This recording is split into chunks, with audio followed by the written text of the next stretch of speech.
Hello and welcome to Enchantment of Eternity's review for Emergence, which is episode 23 of season 7 of Star Trek Next Generation.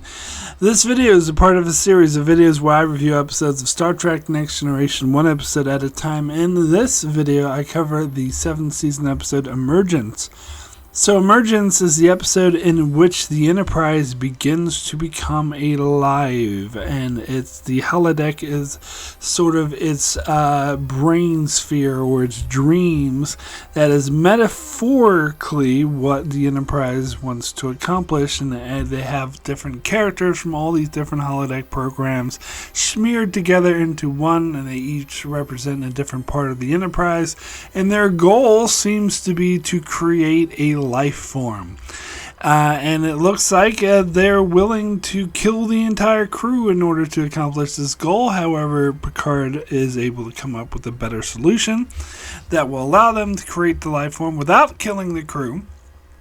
So they do so, they create the life form, and that seems all the systems that were making the Enterprise alive go away and die off, because it seems the only point of that life form was to create this life form, which then promptly fucks off and just goes off into the ether. Okay, so this was one of those episodes I mentioned that, along with Bloodlines and Firstborn, that I did not tape off the TV for whatever reason, and pretty much all the other episodes of Star Trek Next Generation I did tape off the TV, so these 3 episodes I've seen a hell of a lot less. Like, I don't think I even saw this for a second time till like 1999 or something like that, which was, for the record, 5 years after this episode came out. And within those 5 years, I was watching a lot of those other TNG episodes over and over and over again. So, and this one out of the 3 is the one that seems most kind of unfamiliar to me out of all of them. Like, it feels like I almost forget about stuff. Like, I forgot that Data was had this holodeck program when he was doing the Tempest at the start of the episode. And I thought that was cool because they hadn't shown Data doing like the Shakespeare thing on the holodeck since the Defector way back in season 3. So I thought that was a nice little callback that, oh, Data's still doing Shakespeare alone with Picard watching. Like, what? I don't know. I think he's just rehearsing, I think is what they're saying, or he's just performing to Picard. Like, why doesn't he perform to like an audience? Like, why is he just doing it to Picard? But anyway, so that was a nice callback to that. I forgot about that, and it seems so unfamiliar to me too. Like, I barely recall it. But part of the reason why I think this episode's so forgettable to me is because it is a forgettable episode, and I don't really like it. And so, like, Firstborn, for example, that's in the group that of episodes I hadn't seen. So I probably saw this episode just as many times as I saw Firstborn.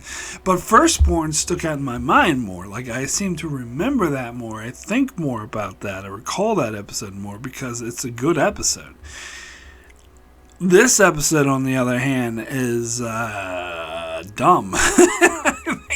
I think that is the technical term that I'm looking for. The proper, critique phrase, the way to refer to this episode. It's dumb. So, I just find the concept of the Enterprise becoming alive really dumb. Like, there was a short story that was kind of about that. It was about the Enterprise thinking and doing things without the crew. Like, I don't know. That never really appealed to me. Now, those who've watched Discovery might be thinking, oh, well, you must hate Zora then, because Zora is the Discovery becoming alive. But I don't, because I actually really like Zora, because I think that's a different thing. That's an artificial intelligence. That's like a program that was created because of the sphere data, which is basically the knowledge of the entire universe, that because the sphere was decaying or something, and so it implanted this knowledge within Discovery in order to save the knowledge of like the whole universe. And so the knowledge eventually formed an intelligence, it became alive, and was kind of integrated into Discovery. But it wasn't the ship being alive. Or at least I don't think of it as the ship being alive. I think of it as a program that's integrated in Discovery that is alive, that is intelligent thinking. So I don't know, for whatever reason, I just think that's explained better than in this episode, where it's just they never explain it. It's just like, oh, the Enterprise simultaneously formed these things, these nodes that started connecting each other like Data's positronic brain, and the whole ship was like a positronic brain, and it was more of thinking instinctually rather than intelligently, and so they couldn't communicate it with directly the way they say Zora, for example. They communicate with her directly. They couldn't communicate with. It's more like instinctual, and so they had to go into the holodeck and watch his dreams and try to interpret all these weird metaphors in order to get what it's trying to do. And it happened for no reason. It creates a life form that we know nothing about, that just fucks off and we never see again, so we don't know what the point of it. Like Picard even points out at the end of the episode, it could be malevolent, and that Picard just helped it to be formed. But Picard is like, oh, well, I gotta think, because it was born out of, our experiences and our ships, and had our data and whatever in the ship, so we gotta think it's gotta be cool. Because if we're cool, then it's got to be cool. I'm not so sure I agree with Picard's reasoning there, but I do get that had he, when they were trying to fight it, it wasn't working and they were going to all die. So they had to cooperate with it in order to live. Which, again, it wasn't malevolent. Again, it wasn't intentionally trying to kill them. It was just wasn't giving any, thought to keeping them alive. And it seemed to kind of think of them as annoying parasites, really. What the fuck do you want? It wasn't until they started cooperating with it. They're like, oh no, you guys are good by my book. Otherwise, that dude kept trying to kick him off the train repeatedly. But yeah, the whole thing with the holodeck and all the different programs mushed together, to me this just screams like an excuse just to do 20th century or prior to the 20th century references. And that's what that's what holodeck is used for most of the time, which honestly I think is a lazy way to use the holodeck. Like a holodeck, you could do anything, but instead they're specifically going back and reliving 20th or 19th or 18th century stuff that just so happens the audience watching the show will get. And this is a way to sort of mush it all together. And look, there's a Western gunslinger. And look, there's a knight who's knitting this thing. And look, there's the mobster. And look, there's the Western Southern guy, farmer type guy. And there's this train operator and blah blah blah blah blah.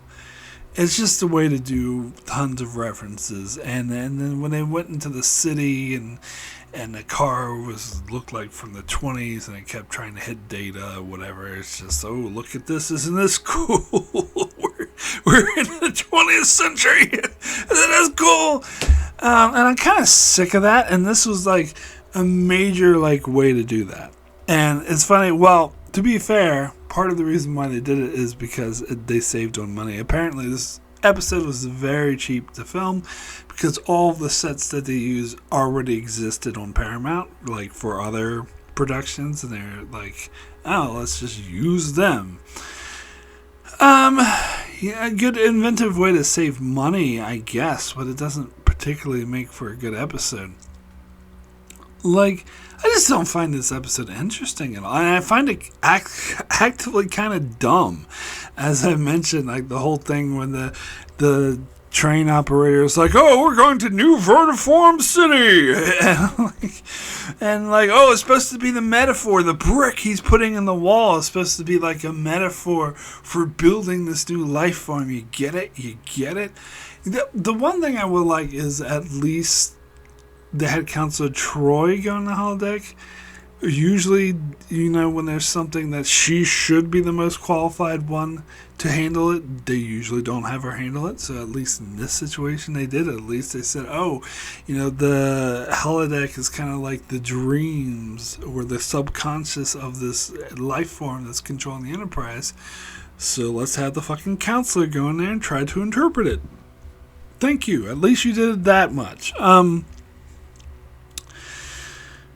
But yeah, most of this episode, to be honest, was just technobabble nonsense. Lots of technobabble. So, to be fair, this episode does not classify as a B plot, because to be fair, the anomaly, or not anomaly, but the nonsense was part of the A plot. And it was integrated into the A plot, and there was no nonsense B plot. So, to be fair to this episode, it does not fit that format. Which, by the way, I don't think any episode in season 7, unless I'm forgetting one. I don't think there's any episode in season 7 that actually fit that format. Or maybe there was one in earlier season that I'm forgetting about. Was it Interface? Interface kind of, sort of. Yeah.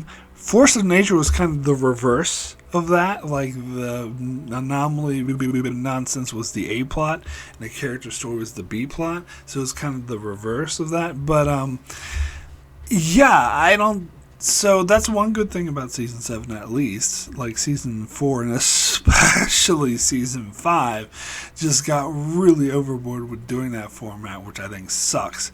Which I will have to get used to if I'm get prepared to see a lot again, because I'm about to cover Voyager, and Voyager does it all the fucking time. But anyway, it's fucking Brennan Braga, I think, who mostly likes doing it, or Joe Manowski. It's just, maybe Michael Piller might be guilty of this, or Jay Taylor, but it's just, they just find it, like, because I know there's a couple in season 1 and 2 in DS9. And DS9 stopped doing it after Michael Piller left, so it could be a Michael Piller thing. But I don't know. Maybe it's just Jerry Taylor thing, because it happened. Well, no, Jerry Taylor was the showrunner of season 7, and it didn't happen at all. So it must be a Michael Piller thing, or is it Brendan Braga thing? I don't know. I don't really know. But anyway, this episode's a Joe Manowski script, and why am I not surprised? It's an episode that I don't particularly like. He's usually involved in it somehow. Oh, and Brennan Braga is also involved with it. Brennan Braga is hit or miss with me. Sometimes he makes amazing episodes, sometimes shitty ones. But anywho, not good. It's just not good. Yeah, there was a lot of technobabble, and it was like Data in the holodeck communicating with Geordi, and they're like, "Oh, did you reroute the subunit to the blah blah blah blah nonsense bullshit?" But one scene in particular that stood out to me was when Geordi and his engineering team were not in the cargo bay when the that life form was being created in the cargo bay, and they walk in, and the ship starts shaking. And his fucking barrels flying around. They don't secure their goddamn barrels. Those fucking engineers were lucky that they didn't get their fucking spine shattered. What the hell? What is the safety precautions taken on? Why do they put these barrels that are apparently so heavy that they could crush somebody's spine and just put them unsecured up in a really high place? And they were just flying around, and the whole time I was thinking, someone's gonna get crushed their spine. Secure your shit. Jesus Christ. Oh my God. I don't know. I don't really have much else to say about this episode. It's just kind of boring. It's silly. and it's boring, and it's dumb. I can't, it doesn't actively, I don't hate this episode the way I hate some other episodes. I used to hate it, but it's because I never really watched it, and when I watched it again, I was like, nah, it's not as bad as I thought it was, but, yeah, it's still not good.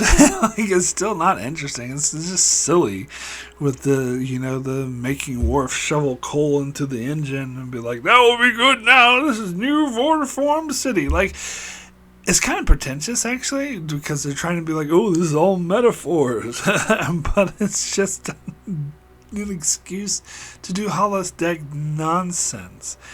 I like that they had the Data holodeck, the Shakespeare thing, callback. I guess that's something, I don't know. It's just, yeah, and it doesn't, there was no point to anything. It was like, oh, this life form came out of nowhere. We don't know where it came. I think they kind of sort of mentioned that maybe they were in this, nebula or something, that some weird thing might have formed it and might have got on the ship. So that's a thing. You could just end up and go to a nebula, and this particles that the ship can't even detect can form in the ship and make the entire ship become alive, and then produce this complex life form that just fucks off, and then everything on the ship just dies. What? It's just so random. There's no point to anything. I don't know. I really do see it as just a giant excuse to do holodeck nonsense. That's really what I see it as. Alright, I'm done talking about this stuff. I'm struggling to try to find things to talk about, but there's just nothing there because this episode is just pointless. So I would now like to thank those that support me on Patreon. I want to give a big special thanks to Antarius, Brandon Neal House, and Jordan Johnson. Thank you so very, very much for your strong support. Very much appreciated. Also like to give a shout out to Benjamin Mead, Greg Marley, Francisco, Chuck Hooks, Kyrie091, Anthony D. Benedictus, Ricky, Matty Jester, Joel Lavals, Alessandro Miguelesio, Norman Buckwald, Stephen Kennedy, Brenton Berg, and Allison Fordyce. Thank you also very much for your support. So, we do indeed and in fact have a few patron comments on this episode. First comment is from Norman Buckwald, who says, wow, we really are getting close to the end of TNG, aren't we? Emergence attempts to be an interesting high-concept episode where the ship's computer, and maybe the ship as a whole, is gaining sentience. Sort of an earlier version of Zora, and to communicate it uses the holodeck where many different holoprograms are crossing, thus creating the mystery and a course of safeties. And of course, the holodeck safeties are off, because when are they ever fully working? Good attempts are made to involve the whole crew as an ensemble in this mystery episode, and yet it does not work that well. Maybe because while it's not authentically a trapped in the holodeck episode, it still in a way is. But maybe if their creators truly believed they were getting burned out at this point, I think the issue was they needed to spend more time with these interesting concepts. Mask is another late season 7 entry that could have been much better. I will still with the enough it was still with enough fine acting and concept ideas. I will still, with the fine acting and concept ideas, give it 7 tickets. You should have either pre-planned to bring with you or have a replicator if the holodeck can't make it for you out of 10. Well, they eventually did that, but they took long. I think it was the 3rd time they showed up, and they kept getting kicked out by not having tickets, and finally they're like, here are tickets. Why didn't you just do that to fucking begin with? At least the 2nd time. But anyway, yeah, I don't know if this episode, if this script could have been improved upon. I mean, I think if so, it needs a lot. It needs a lot of work. A lot. Now, it is... You're right, it's not a typical Trapped in a Holodeck episode, and I never really thought of it as such, because that's when they're not actually trapped in the holodeck. They can come and go. Trapped in the holodeck is, the doors can, and there's something trying to kill you. The safeties malfunction. Now, the safeties do malfunction in this episode, which again, every time that happens, it's just annoys the shit out of me. It's just so contrived. It's just the biggest contrivance that Trek cliches have is, safeties malfunction. I've been on rants a lot of times before about how this makes no sense. To have an entertainment machine that if it malfunctions, it could kill you. And they never take it seriously. And it seems to happen all the fucking time. So it's just like... It is such an annoying cliche. But yeah, anyway. Next comment is from Stephen Kennedy. He says, Ronald D. Moore walks into the writer's room and finds a brick on his seat. He throws the brick away and it hits Joe Manaski on the head. Jerry Taylor walks into the room and notices Joe Manaski on the floor with the brick beside him. Jerry Taylor asks what the feck happened here. Ronald D. Moore tells her he tossed the brick and accidentally hit Joe Manaski on the head. When Joe finally comes to, Jerry Taylor tells them to go to the principal's office, aka Rick Berman, for reassignment. In the Devil's office, Joe Manaski gets a promotion to Star Trek Voyager writer's room, and Ronald D. Moore gets demoted to the DS9 writer's room. Rick Berman asks Joe Manaski for ideas for the new Doctor. He said that if we make him a hologram. Ronald D. Moore writes on his notepad, I'm going to outshine you and make our Doctor a supercomputer in Season 5. Rick Berman asks Ronald D. Moore what he just wrote. He said, just ideas for Deep Space Nine. That show needs all the help it can get. I'm putting Ira Stephen Bear in charge of it, as Voyager will become the best show of all time when I sack Michael Piller in Season 2, maybe Season 3. So my rating for Pink Floyd's Another Brick in the Wall is 4 times Rick Berman makes the Borg into a complete joke. At least he didn't do a Terry Metalis with the power of love out of 10. Yeah, so this didn't really have anything to do with the episode. It was a nice little story. I suppose the implication here is that someone had to be hit in the head with a brick to come up with this bullshit episode.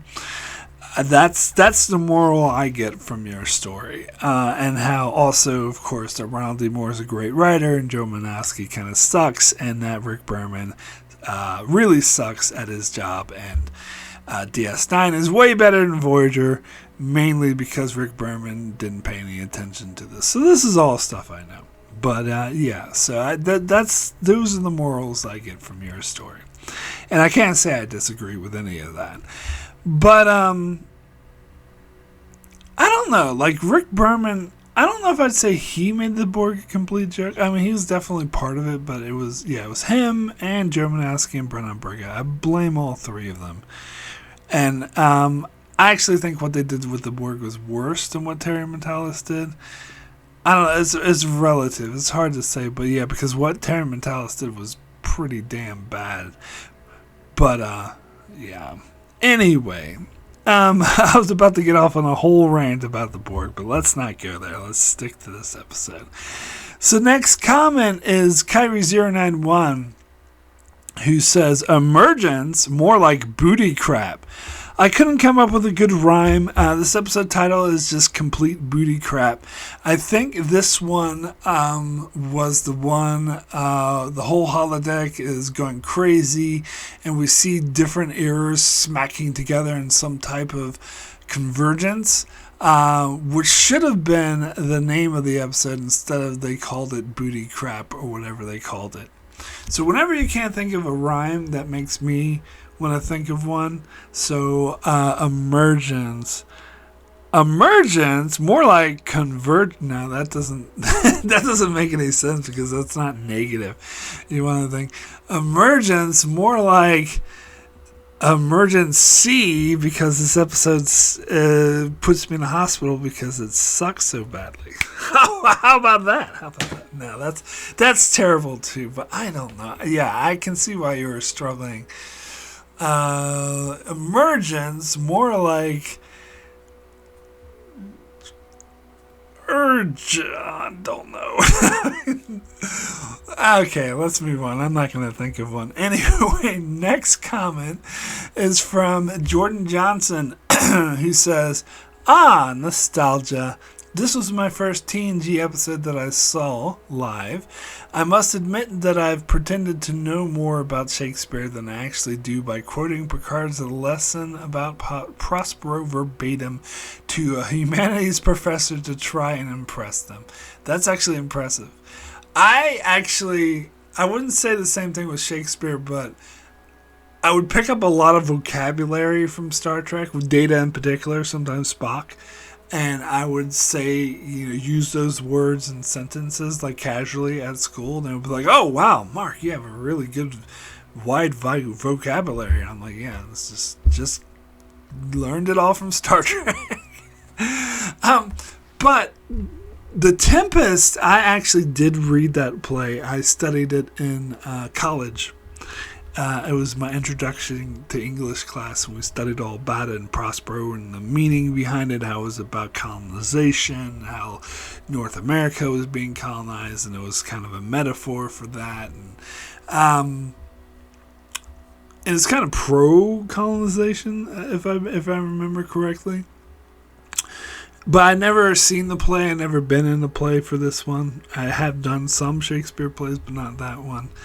I don't know. I'm still not a fan of Shakespeare, to be honest. But again, that's a whole nother conversation. I did like what they did with Data, as I said. Anyway, next comment is from JKman99, who says, "I like watching the crew interact here. You can tell how comfortable Data, Worf, and Troi are all with each other. And I like the idea, but I never really cared for the story that much. It's a good one view, but multiple views when you know the mystery is not fun. It's not like Clues where you rewatch it and still enjoy it even though you know the ending. I don't even think it's a good one view. I didn't like this on the first view either. I didn't think the mystery was all that captivating. I was not invested. I was not invested. Oh, this, life form is forming in the Enterprises, and what's it trying to do? It's trying to create something. I was never invested in the mystery, and the resolution to the mystery is totally uninteresting. It's just boring. It's just boring, and it's dumb. Anyway, sorry. Next comment is from Antarius, who says, "A holodeck-centered episode turned off safeties. What an innovative concept. I especially disliked how hard the reset button was pushed at the end of the episode.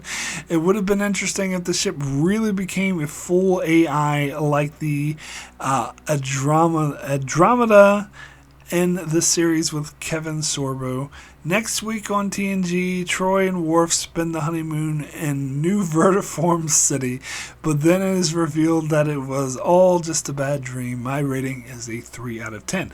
Well, I'll give you one more. So Worf and Troi spend the honeymoon in New Vertiform City, and what they eat, cellular peptide cake with mint frosting. I can't forget the mint frosting. Yeah. I'm sorry, I just love that saying. Oh, holodeck safety is turned off. What an innovative concept. Yeah. It's just so dumb. Anyway. Next comment is from Ricky, who very sort of, I want to say politely, but very sort of prestigious, very poshly, very respectable. I'm trying to think of the right adjective, but it's not coming to me. But anyway, Ricky states, this episode sucks. I never liked this one. I mean, come on. The Enterprise holodeck all of a sudden is a sentient being. This is stupid. I typically skip the episode in my rewatch, and after watching it again, I still stand by that this episode sucks and is very boring and uninteresting. Now, I know that there are a lot of episodes in this season that I really don't like. There's at least 10 episodes I don't like, but let me be clear. I still love Season 7 overall, and it's one of the better seasons of the show, unlike most people who say otherwise, so my rating is 3 out of 10. Well, as per normal, Ricky, we totally agree. This episode does, in fact, suck. It is stupid. And Season 7's good. I'm sick of hearing people bash Season 7.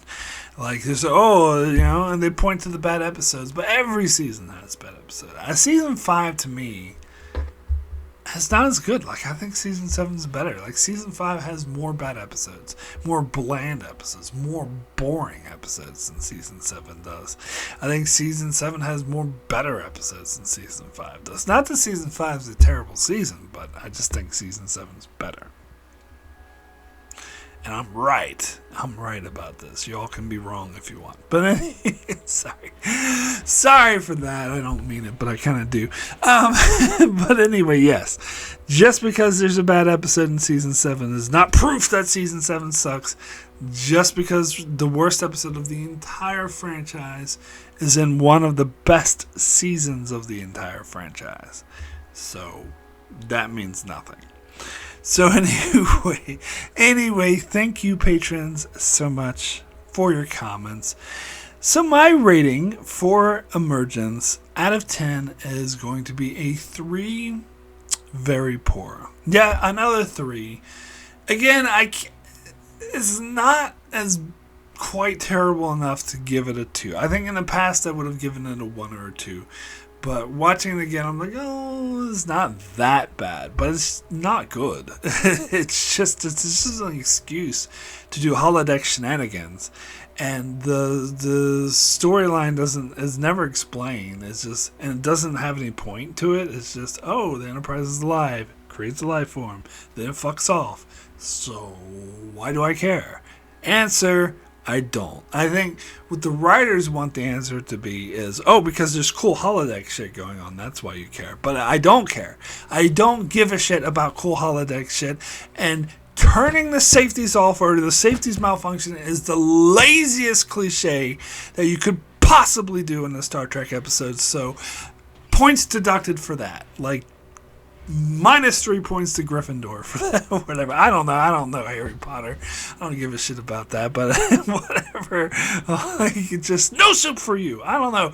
Whatever reference. You suck for turning or making the safeties malfunction. It's the sign of a lazy writer. You might as well snap a fucking staple, a piece of paper to your head that says, I am a lazy writer, when you say that the safety is in the holodeck malfunction. Anyway, that is it for my review of Emergence. If you enjoyed this review, you could consider supporting me on Patreon. There's a link in the description below. There's different tiers for different budgets and different rewards. I do a patron-only series where I revisit reviews that I've already done, pre-releases, other stuff and crap and whatever that you can check out if you are so inclined. However, if you are not so inclined but still like what I do and still want to support the channel, you can actually do that very helpfully. You can leave a like, subscribing, all that stuff also really helps me out.